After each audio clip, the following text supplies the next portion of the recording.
నమస్తే విజయ పెద్దన గారు. నమస్తే ఉషా. ఒక సిచ్యుయేషన్ని క్రియేట్ చేసి మరి తప్పు వాళ్ళదైనా ఎదుటి వ్యక్తిదే అని ప్రూవ్ చేసి విడిపోయేలా వాళ్ళంతట వాళ్ళు వదిలేసి వెళ్ళేలా చేస్తూ ఉన్నారు. ప్రజెంట్ సిచ్యుయేషన్స్లో మనం చాలా చూస్తున్నాము. రీసెంట్గా మనం ఒక వీడియో కూడా చేసాం. సోషల్ మీడియాని అడ్డం పెట్టుకొని వదిలేస్తున్నారు అని కూడా మనం చూస్తూ ఉన్నాము. వీటిని ఎలా హ్యాండిల్ చేయాలి అంటారు? చాలా ఇబ్బందులు పడుతూ ఉంటుంటారు. ఎందుకంటే ప్రూవ్ చేసే ఆప్షన్ కనిపించదు. ఒక సిచ్యుయేషన్, ఒక డ్రామా ఎప్పుడైతే ప్లే అవుతూ ఉంటుందో అవతల మనిషికి స్కోప్ కూడా దొరకకుండా చేస్తుంటుంటారు. ఎలా ఓవర్కమ్ చేయాలి అండ్ వీళ్ళు ఇలా చేయడానికి మెయిన్ కారణాలు ఏంటి అంటారు? అసలు మెయిన్ కారణాలంటే ఏముంటాయి ఉషా? పైగా నువ్వు ఇప్పుడు అడిగిన క్వశ్చన్ ఇప్పుడు సర్వసాధారణం అయిపోయింది. డివోర్స్ పర్సంటేజ్ ఎక్కువైంది, అంతే కదా. విడిపోవటం అనేది ఎక్కువైంది. ఏదన్నా సమస్యలు రాగానే విడిపోతే బెటర్ ఏమో అనేలాంటి ఆలోచన, ఇంకా సమస్య మీద దృష్టి పెట్టి పరిష్కరించుకోవటానికి ఎన్నో ఆప్షన్స్ ఉన్నాయి, అవన్నీ ట్రై చేసి కుదరకపోతే విడిపోదాము అనేలాంటి ఆలోచన ధోరణి కూడా కొంతమందికి ఉండట్లేదు. అంటే ఇప్పుడు ఈ రకరకాలు, ఇప్పుడు ఆ అబ్బాయి వాళ్ళ అమ్మ మాటే వింటాడు, నా మాట వినడు, విడిపోటాక అదొక మెయిన్ రీజను. మిగతావన్నీ ఏమున్నాయి, ఎలా సార్ట్అవుట్ చేసుకోవచ్చు దాన్ని అనే దాని మీద కంటే కూడా దానివల్ల వచ్చే ప్రాబ్లమ్స్ మీదే దృష్టి ఎక్కువ పెట్టి, సో అత్తగారు మాటే వింటాడు అనేలాగా ఏదో ప్రూవ్ చేసి ఇలాంటివి కూడా ఉంటుంది. ఒకళ్ళది తప్పైనా రెండో వాళ్ళదే తప్పు అని ప్రూవ్ చేసేలాగా, లేదా వాళ్ళని ప్రవోక్ చేసి రెచ్చగొట్టి కూడా వాళ్ళని, ఇప్పుడు కొత్తగా నీకు ఇంకోటి తెలియదు, షాకింగ్, రెచ్చగొట్టి వాళ్ళు అనేవి వీడియోలు తీస్తున్నారు ప్రూఫ్ల కోసం. ట్రూ. సో ఇది అసలు ఎంత ఎక్కువైపోయిందంటే ప్రతి ఒక్కళ్ళ దగ్గర, ఇన్ఫ్యాక్ట్ ఏ కౌన్సిలర్ని అడిగినా మీకు చెప్తారు, ఇప్పుడు clients are coming with video proofs, audio proofs వస్తున్నారు. ఏం సాధిద్దామని వీటిని వీడియోలు ఆడియోలు పెట్టుకొని? నిజంగా అందులో అంటే ఉంటే అది పర్వాలేదు. ఇంకోటి, ఏమంటే వాళ్ళది అన్నారో అది రికార్డ్ చేయరు. అక్కడే తెలివి. ఎప్పుడు వన్ సైడ్దే ఉంటుంది తప్ప బోత్ సైడ్స్ ఎవరు వినిపించరు, రికార్డ్ చేయరు ఒక సిచ్యువేషన్ని. ఇదొకటి. ప్లస్ ఇంకోటి, ఇప్పుడు నువ్వు అడిగిన క్వశ్చన్కి యాప్ట్గా ఎన్నో ఏళ్ల నుంచి మిస్యూజ్ చేయబడిన అతిపెద్ద అభాండం ఏంటంటే అవతల వ్యక్తిదే తప్పు అంటానికి, వాళ్ళు విడిపోవటానికి హస్బెండ్ ఇంపార్టెంట్ అనే ఒక రీజన్ని కూడా చూపిస్తున్న వాళ్ళు ఉన్నారు. ఆ అబ్బాయి absolutely fine physically, sexually, but still అది ఎవరు చెక్ చేస్తారు? ఇప్పుడు నేను అది కాదు, నేను పర్ఫెక్ట్లీ ఫిట్ అని ఆ అబ్బాయి అనాలంటే దానికి ఒక ప్రొసీజరు, డాక్టర్ దగ్గరికి వెళ్ళటం, ప్రూవ్ చేసుకోవటం, సర్టిఫికేట్ పట్టురావటం. ఈ లోపల ఇది ఎంత ప్రచారం జరిగిపోతుంది. పాప మా అబ్బాయి ఇంపార్టెంట్ అంట, ఆ అమ్మాయి గొంతు కోసారు చెప్పకుండా, ఇలాంటివి వీళ్ళ మీద నెగిటివ్ అయిపోతూ ఉంటుంది. ఎగ్జాక్ట్లీ. తర్వాత ప్రూవ్ చేసుకుంటారు, అది వేరే విషయం. ఈ లోపు జరగాల్సిన డ్యామేజ్ జరిగిపోతుంది, కావాల్సిన సానుభూతి వచ్చేస్తుంది. ప్లస్ ఇంకొకటి, ఇది ఏ ఉద్దేశంతో అయితే చెప్తున్నారో, చెప్పిన వాళ్ళకి ఇది అబద్ధం అని తెలుసు కాబట్టి వాళ్ళు ఎక్కువ ప్రచారం చేస్తారు వీళ్ళది ప్రూవ్ చేసుకోవడానికి.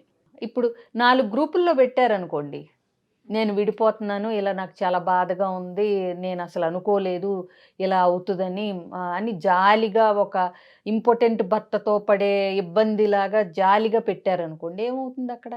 ఇంకో ఇటువైపు కూడా చూశాను నేను. ఒక భర్త ఆ జుట్టు పట్టుకుని లాగటాలు, లేకపోతే అంటే కొట్టటం, ఇలాంటివి చేస్తూ నలుగురిలో ఫంక్షన్లోకి వెళ్ళినప్పుడు మాత్రం నువ్వు స్వీట్ తింటావా అని పట్టుకురావటం, తన ఐస్ క్రీమ్లోంచి ఒక ఐస్ క్రీమ్ 2 స్పూన్లు టేస్ట్ చూడని తినిపించటం, ఏ జనాల మధ్యలో మెప్పించడానికి. అంటే అబ్బా వాళ్ళ ఆవిడని ఎంత బాగా చూసుకుంటున్నాడో, వాళ్ళ ఆవిడకి ఇష్టమైన ఐస్ క్రీమ్ పట్టుకొచ్చాడు, ఆల్రెడీ ఇలాంటివి నవ్వుతారు. అంటే నవ్వుతారంటే ఎంజాయ్ చేస్తూ, అబ్బో మీ వారు చూడు నీ కోసమని స్వీట్ పట్టుకొచ్చారు, ఇట్లా. సో ఈ మెప్పు, ఈ చుట్టుపక్కల ఈ గుర్తింపు కోసం, అంటే నేను చాలా బాగా చూసుకుంటున్నాను అని అందరూ అనుకోవాలి, ఎందుకంటే వెనకాల కొడతాడు కాబట్టి. అదే అమ్మాయి ఇప్పుడు నలుగురిలో చెప్పలేదు కదా, ఆ స్వీట్ పట్టుకొచ్చినప్పుడు ఉన్న నలుగురు ఎవరైతే ఆహా మీ వారు చూడు నీ కోసం నీకు ఇష్టమైన స్వీట్ పట్టుకొచ్చారు అని అనగానే, ఇప్పుడు పట్టుకొస్తాడు, తర్వాత 4 బీగుతాడు ఇంటికి వెళ్ళినాక అని చెప్పలేదు కదా. ఇంపాసిబుల్ కదా, దాన్ని ప్రూవ్ చేయలేదు, చూపించలేదు. ప్రూవ్ చేయలేని వాళ్ళకే ఇట్లా చేస్తూ ఉంటారు. ఆ అమ్మాయి అనగలిగిన అమ్మాయి, ఆ స్టాన్స్ తీసుకోగలిగిన అమ్మాయి అయితే ఏం లాభం, ఇప్పుడు ఇక్కడ తీసుకొస్తాడు, ఇంటికి వెళ్ళాక ప్రతి చిన్న విషయానికి గొడ్డును బాదినట్టు బాదుతాడు అని చెప్పగలిగిన అమ్మాయి అయితే ఇంత జరగదు, అసలు ఈ జరగదు. డ్రామానే ఉండదు కదా. ఎగ్జాక్ట్లీ. సో ఏంటంటే అవతల వ్యక్తి ఎలాంటి వాళ్ళు, కొంతమంది ఏమో తల్లిదండ్రులు బాధపడతారని, కొంతమంది ఏమో చుట్టూ ఉన్నాళ్ళు ఏమనుకుంటారని, కొంతమంది ఏమో మారతాడేమోలే అని ఎదురు చూస్తూ, మారుతుందేమోలే అని ఎదురు చూస్తూ, ఇలా రకరకాల కారణాల వల్ల అవతల ఒక పార్ట్నర్ తప్పు చేస్తున్నా సహిస్తూ భరిస్తూ సర్ది చెప్పుకుంటూ ముందుకెళ్తూ ఉంటారు. దాన్ని గమనించి ఏ భయం అయితే వీళ్ళకుందో, భర్తకు కానీ భార్యకి కానీ, ఆ భయాన్నో లేకపోతే ఆ కారణాన్ని వీళ్ళు తెలుసుకొని దాన్ని ఆసరాగా చేసుకుని వీళ్ళ విజృంభణ అనేది కొనసాగిస్తూ ఉంటారనమాట. ఇప్పుడు అదే ఫస్ట్ రోజు కొట్టగానే ఈ అమ్మాయి బయటకు వచ్చి నన్ను కొట్టాడు అని అందరికీ ఓపెన్గా చెప్పగలిగితే రెండోసారి కొట్టే ధైర్యం రాదు కదా, అవునా? అవును. సో ఇలాంటివన్నీ చాలా ఇప్పుడు ఏమైందంటే డ్రామాలు ఎక్కువైనాయి. సీరియల్స్లోనే కాదు, రియల్ లైఫ్లో కూడా డ్రామాలు చేయటం కొద్దిగా ఎక్కువైంది. ట్రూ. ఇవి చూసే ఇంకా సీరియల్స్ బాగా అప్డేట్ అవుతున్నాయేమో అనిపిస్తుంది. ఎగ్జాక్ట్లీ. సో ఇప్పుడు కొంతమందికి ఏమవుతుంది, మీరు చెప్పేది నిజమే కానీ మరి ప్రూఫ్ ఎట్లా ఏంటి అని లాయర్లు అడుగుతున్నారని వీళ్ళే ప్రూఫ్ల కోసం నేను చెప్పా కదా వాళ్ళని రెచ్చగొట్టడం, వీడియోలు తీయటం. ఇంత చీప్ ట్రిక్స్ అసలు. అంటే కొన్నిసార్లు ఏమో అవసరం, అత్యవసరం అనిపిస్తుంది. ఇప్పుడు నిజంగా ఒక అతను మ్యాన్ హ్యాండ్లింగ్ చేస్తున్నాడు, డొమెస్టిక్ వైలెన్స్ ఉంది, మరి ప్రూఫ్ కావాలి అంటే చూపించుకోవాలి కాబట్టి తీయటం వేరు.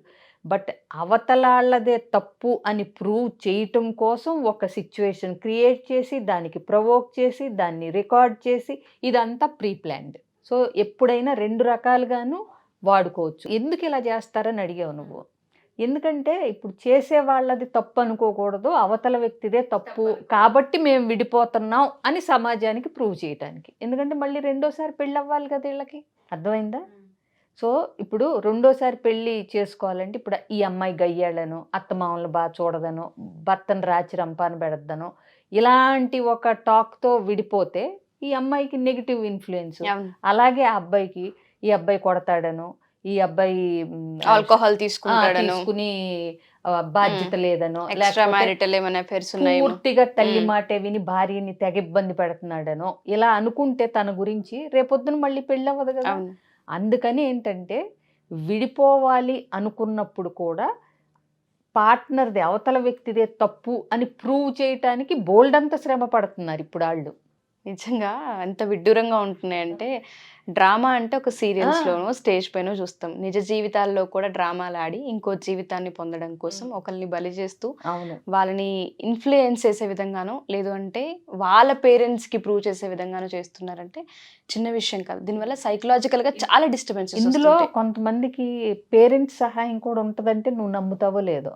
అమ్మాయికి ఎక్కడెక్కడ ఎలా వీడియో తీయాలి, లేకపోతే కొడుక్కి ఎలా ఎలా చేసి అమ్మాయిని రెచ్చగొట్టి ఆ అమ్మాయి ఇతని మీద అరిచేలాగా చెయ్యాలి, ఇలాంటివన్నీ పేరెంట్స్ హెల్ప్ కూడా ఉంటుంది కొంతమందికి. ఇప్పుడు అలాంటి అమ్మాయి ఉన్నప్పుడు ఏం చేసి ఈ అమ్మాయిని సరి చేసుకునే ఆలోచన విధానం ఆ అల్లుడితో కలపాలా అని చూడాలా, లేకపోతే ఇంకాస్త రెచ్చగొట్టి అతనిదే తప్పని ప్రూవ్ చేసి బయటికి వచ్చేద్దామని తల్లి కూతుళ్ళ ప్లాను, లేదా తల్లి కొడుకుల ప్లాను, లేదంటే తండ్రి కొడుకుల ప్లాను, ఇవి కూడా ఉన్నాయి.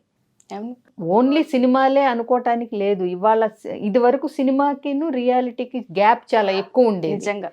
ఇప్పుడు ఏ రకంగాను క్రైమ్లో కానీ ప్లాటింగ్లో కానీ అంటే సిచ్యువేషన్స్ని డ్రామాటిక్గా చేయటంలో కానీ వ్యూహాలు వేయటం కానీ అబ్బే పెద్ద తేడా కనపట్ల. ట్రూ, మీరు అన్నది నిజం. బట్ చాలామంది అబ్బాయిలు అవ్వచ్చు అమ్మాయిలు అవ్వచ్చు వీటికి సంబంధించి మనం ఏదైతే మాట్లాడుతూ ఉన్నామో ఈ సిచ్యువేషన్స్ మేము చూస్తూ ఉన్నాం ఇంట్లో. చిన్న చిన్న వాటికి కూడా వాళ్ళు చేసిన తప్పులకి సరిదిద్దుకునే ప్రాసెస్ పక్కన పెడితే బ్లేమ్ చేయడం, మమ్మల్ని కూడా అందులోకి లాగడం, మమ్మల్ని ప్రొవోక్ చేసేలా చేస్తున్నారు. చాలా ఇబ్బందిగా ఉంది. మాట్లాడదామన్న ప్రతిసారి యుద్ధమే అవుతుంది తప్ప మాకు వేరే ఆప్షన్ కనిపించట్లేదు. సైకలాజికల్గా చాలా ఇబ్బంది పడుతున్నాం. పిల్లలు ఉన్నారని ఆగుతున్నామనే ఆడవాళ్ళు ఉన్నారు, మగవాళ్ళు ఉన్నారు. పర్సనల్ వాళ్ళకి కౌన్సిలింగ్ కావాలి అంటే మనం తీసుకునే అవకాశం ఉందా? తప్పకుండా ఉషా. నువ్వు అన్నట్టు ప్రొవోక్ చేసినప్పుడు ప్రొవోక్ అవ్వకుండా ఉండాలంటే ఎంత నిగ్రహం కావాలి. అసలు ప్రొవోక్ చేస్తుంది కాబట్టి ఇప్పుడు నేను ప్రొవోక్ అవ్వకూడదు అనే అంటే ఆ స్పష్టత ఎంత త్వరగా ఎట్లా తెలుస్తుంది.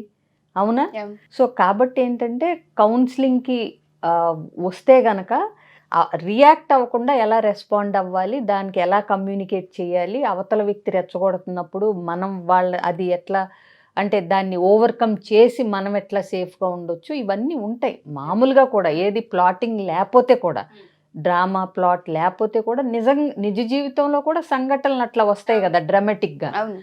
కొంతమందికి అనకముందే ఏడ్ చేస్తారు, చూసేవాళ్ళు ఏం చేశాడో ఈ అబ్బాయి అంత ఏడ్ చేస్తుంది అనుకుంటారు. సో ఈ ఇంత రియాక్షన్ అవ్వకుండా లైఫ్లో ముందుకెళ్ళేలాగా ఆ ఐడియా ఉంటే తప్పకుండా హెల్ప్ చేయటం అనేది జరుగుతుంది. స్క్రీన్ మీద కనిపిస్తున్న నెంబర్ కాంటాక్ట్ చేస్తే అన్ని డీటెయిల్స్ షూర్ ఇస్తారు. Ma'am. Thank you ma'am. Thank you so much.